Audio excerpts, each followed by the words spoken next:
Hi, I'm Cailey, a librarian here at Mentor Public Library.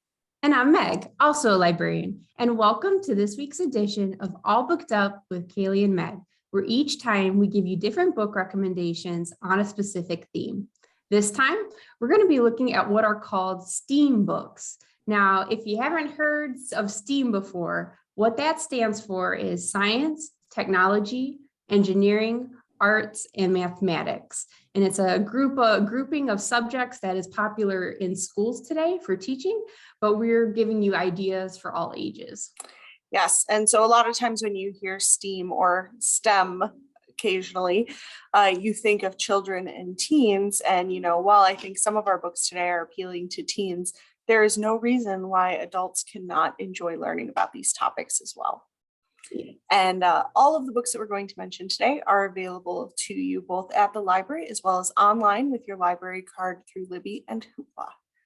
Okay, Meg, what is your first STEAM book? My first STEAM book is called Liquid Rules, The Delightful and Dangerous Substances That Flow Through Our Lives by Miodownik. And this is a combination of science literature and also a little bit of narrative. There's a little bit of a narrative to it. So in the book, he's pretending he's on a flight and observing all the different liquids that he encounters along the way, and then getting really enthusiastic about explaining how, that fits into our daily life. So for example, he'll talk about when someone comes by to give you a drink, he'll talk about the hot teas and the hot, coffee, as well as the colder drinks, and kind of get into an explanation of why that's important, like the different temperatures of liquids and how it interacts in our world. So I think that's a really cool way to approach it, because if you're uninitiated or not too expertised in this area, it can help latch you on. So maybe you don't know much about liquids, but you love coffee and tea. So you can kind of connect to it that way. So I like his approach to doing it. And as always, is what is most important in a science topic, I think, as a layman, is, are you enthusiastic? And he is very enthusiastic. So I really appreciate him for that as well. So there's a lot of topics. He'll also talk about the water outside. So as the plane is flying, he'll look at the ocean and some of the frozen water as well. So you get a little bit of everything liquid in Liquid Rules. That sounds really cool. And that's sort of like a very specified science topic, that's interesting. Yeah. So my first one is actually sort of a memoir. This is Endurance, A Year in Space, A Lifetime of Discovery by Scott Kelly. And Scott Kelly spent just under a year in space at the International Space Station. He and a Russian cosmonaut named Mikhail Kornienko spent 340 days at the ISS station. And that is the record for Kelly for the longest American astronaut space mission. Wow. He also has the longest cumulative time in space. Through his combined missions, he has spent 520 days in space, more than any other American astronaut, which is pretty cool. Nice claim to fame. Shortly after his return from his nearly year-long mission, he officially retired as an astronaut. But so anyway, this book tells sort of Scott's life story, how he started out, and more interestingly, how he got to experience the ISS for 340 days. Kelly's experiences in space show a lot of truth about what astronauts actually do and all of the training that they go through.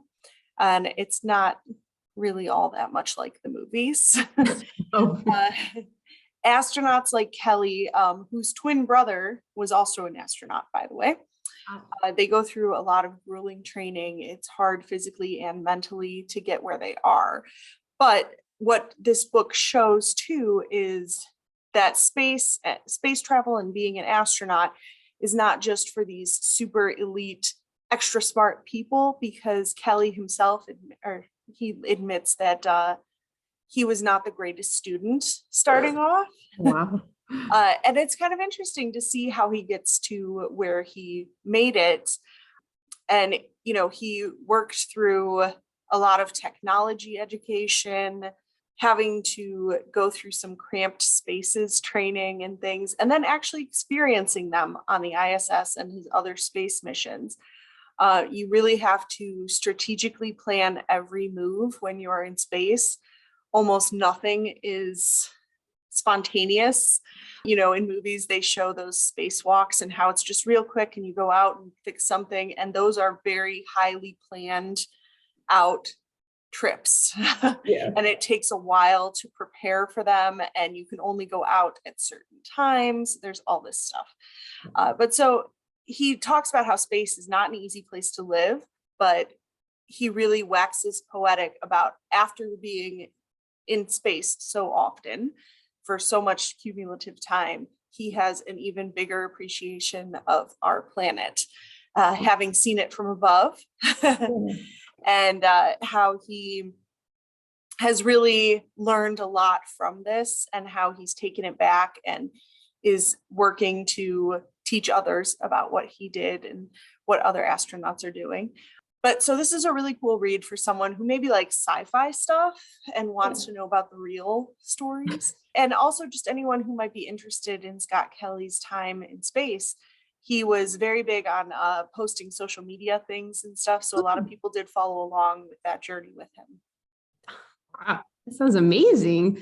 And like you said, as the man who spent the most time in space, that's like, he's got the ultimate space street cred. So what a great person to read There from you go. on that subject. So I'm going to read his book for sure.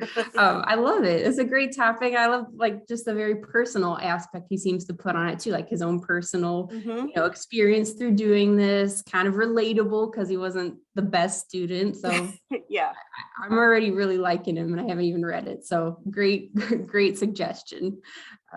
My final book for these STEAM reads is What is Color by Arielle Eckstut and Joann Eckstut.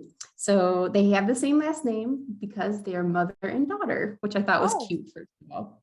I don't know, it's just cute. They're both graphic designers actually, and what they do is take 50 questions, like scientific questions about the nature of color and answer them, but also give beautiful illustrations to help you visualize, these scientific explanations about the wonder that is color. So I love it for that reason. It grabbed me with the very first question, which is what is color, and how they tell you that color is really just all in your mind and is created by your eyes and your brain and your perception. So the example they used was, when the colors of the trees change in the seasons, if no one's there to see it, did it really happen? They say no, like the colors didn't really change unless someone sees it. So that's immediately grabbed me. I'm like, I couldn't believe it. And they just go from there with a lot of different great questions. They talk about how different species perceive color, how dogs can't see all the colors we can. Yeah. They talk about what exactly is the retina and how it works. So they get really in depth with some great explanations. And like I said, just a lot of great visuals and colors, of course, in this book that are really good to look at. You enjoy looking at them. So I love this one. What is color? So there'll be 50 questions, and I think you'll learn more and more with this book. Wow. I'm fascinated by that because I have family members who have some color blindness. Yeah. And that's one of those things that is just so interesting to me. Yeah. Out of how they see the world in a completely different way. Yeah. But how it's all in perception. Yeah. Wild. I'm going to have to look at it. The next one that I have is another science-y kind of thing. This is called We Have No Idea, A Guide to the Unknown Universe by Jorge Cham and Daniel Whiteson. And so these two are science nerds, as they say. They are self-professed science nerds. Whiteson is a physicist. And you might have seen Jorge Cham's work as the PhD webcomics.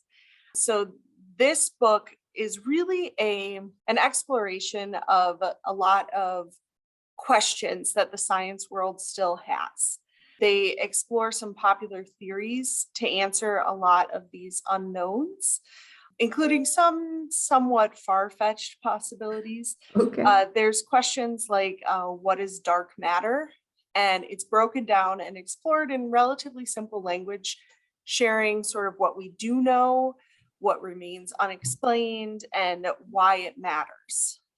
They tackle a number of different topics, like what is space, what is time, and each chapter is taking on one of these topics. They go through some big things like what is the Big Bang, down to some smaller things about the smallest pieces of matter. And it's very lighthearted, interspersed with comics, some graphs that are sort of tongue-in-cheek, silly graphs and charts. There's also an abundance of what I'd call dad jokes, very pun-based jokes, Sure. both in the language as well as in the comics. And I'll admit that as much as I enjoy learning about science, I am far from an expert on any of these topics. This book did tackle some topics that I knew very little about, but because the authors really break it down and simplify it and use very good examples, it didn't seem like they were dumbing it down for me, but it made it much more approachable to me. I don't think I ever took a physics class in my life, but this stuff was very interesting to approach. And, you know, a lot of these are things that you might not realize how much is unknown still. And the book is really a good one if you're interested in learning more about these questions, if you have interest in physics or just general science topics. It's easy to think, you know, that we know everything, but there is still a lot that science has to discover. And I mean, I think these guys do this with a very fun approach. I love it. Yeah. And I noticed both of the ones we just talked about, like, were framed around questions, because I think that's a great point you made. Like, there's so much we don't know. So framing all these science topics around questions, I think, is the best way to do it, because, you know, we just got to learn more and more. So that's a great topic.